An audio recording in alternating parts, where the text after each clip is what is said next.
Nah gini, pertama dari penyembelihan dulu sedikit aja. Nambahin dong Pak, izin ya. Pinjam. Pak, ketika menyembelih ada dua teknik yang sering dipakai, teknik dorong dan teknik tarik. Ini katakanlah leher sapi, kita kan menghadap ke kiblat karena utamakan lambung sapi yang bawah menghadap di sebagai alas. Kalau yang saya bilang tadi ketika jatuhnya ini kaki, jadi kaki kiri itu ada kaki kiri dua-duanya di bawah, kaki kanan di atas. Kalau memang ketika jatuh dipaksa diroboh, posisinya jatuhnya ke sebelah sini, itu mah mudah, nggak usah diseret, tinggal dibalik ini selesai. Yang dihindari itu Pak, ketika habis coret-coret dikiblatkan, itu yang dihindari. Kalau misalkan kaki ketika jatuh, kaki kan perut sebelah kanan yang jatuh, tinggal dibalik, diikat, dibalik, selesai perkara. Seperti itu ya. Kita rasakan persepsi. Yang kedua, teknik menyembelih punten dua teknik utamakan yang saya bilang menyembelih tidak hanya pisau tajam 4 poin. Pertama mental, kedua pisau tajam, ketiga renggangnya leher, keempatnya power. 4 poin ini terpenuhi, insya Allah Pak sembelihan lancar. Mental kita udah siap. Kadang-kadang Pak kita udah siap pisau bagus mental, lihat sapi yang lehernya segede drum Pak, ngedon, buyar semua, doa buyar, apa buyar itu. Yang kedua, pisaunya tajam layak, minimal ketajaman pisau dapat diukur di HVS. Tapi itu harus kedap suara, tidak kasar, tidak serengek, harus kedap suara. Gak ada APS ya, pas aja. Mau izin.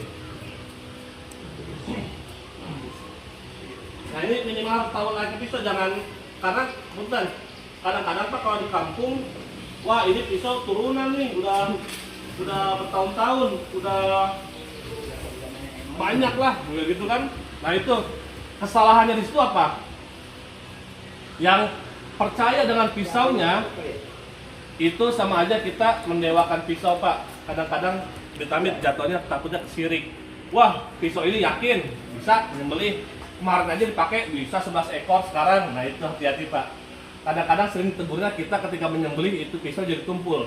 Nyata pernah kejadian. Karena kesombongan seperti itu ya. Jadi kita mah tetap mental, tetap tawadu, berpasrah kepada Allah, minta dimudahkan. Kedua, pisau tajam, diukurnya mudah, mulus, tidak ada, jadi tidak serek, beda dengan kasar nih. Dia nggak makan. Nah, kalau ketika pisau yang udah layak, hampir nggak ada suara, itu udah mulus banget, hampir tidak ada suara. Ya? Apalagi jari katanya. Kadang-kadang iya. Jadi Abah nih mau dicoba? Kapan kalau udah jajan segala macam ya. Nah itulah kalau udah mulus saya beda, akan kedap suara tentunya Pak. Ini nggak makan. Nah itu yang pertama, kita harus samakan persepsi dulu. Kedua, pisau tajam. Ketiga Pak, harus yang megang leher harus renggang, operator leher renggang. Ketika temu sapi yang gelambir ada dua teknik.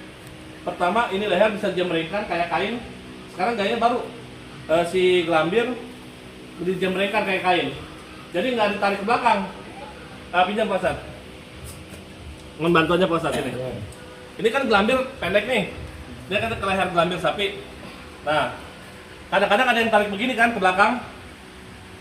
Gaya baru sekarang ada. Pegang Pak Ustadz. Ini gelambir kita angkat sedikit. Nah, jadi supaya tujuannya dia dapatnya kecil, membuka doang. Karena ketika membuka sembelihan yang PR-nya itu membuka kulit. Ketika tarik kecil, otomatis langsung.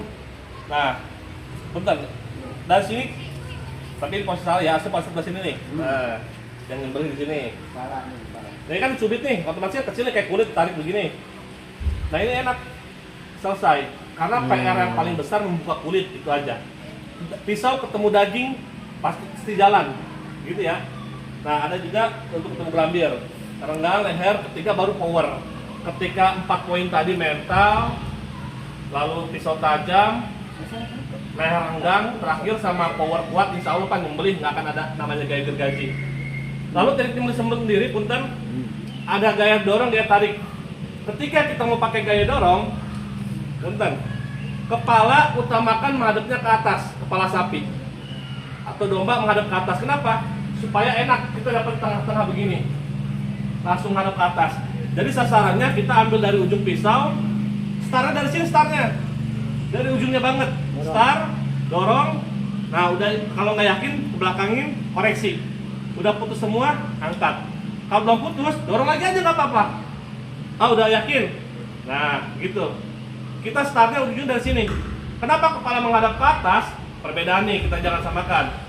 Itu gaya tarik, gaya dorong menghadap ke atas kepalanya supaya leher nggak langsung nerima ininya nih di bawah cakun. Gimana Pak kalau lehernya ke sana, menghadapnya ke kiblat sana? Pak nggak dapat, kita blind spot. Artinya kita nggak lihat titik dorong sini ke dalam. Kita nggak tahu ke dalam nih. Tenaga kita nggak ada di sini powernya. Nggak ada.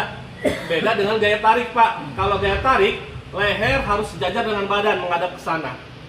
Karena kenapa? Kita mulai start dari sini. Ketika gaya tarik, leher ke sana enak Pak tuasnya. Nah seperti ini kita tarik, lebih dapat. Di sini kita ada power. Kalau kita balik, lehernya ke atas Pak. Sekarang leher ke atas, kita pakai gaya tarik. Nggak ada tenaga. Kalau pelajaran IPA, anak kelas 5 ada titik tumpuk kuasa sama beban. Leher ke atas kita mau dorongnya gimana? Nariknya. Nggak ada tenaga segini jangkauan kita. Tapi kalau kita leher di samping, kita ambil dari samping, banyak Pak tenaga kita power narik ke belakangnya. Gitu ya. Jadi teknik penyembelihan pun begitu, beda. Posisi leher pun menentukan. Jangan sampai kita mau gaya tarik, tapi lehernya ke atas. Habis Pak, nggak dapat kita, tangan kita begini. Nggak ada yang buat membuka. Begitu ya.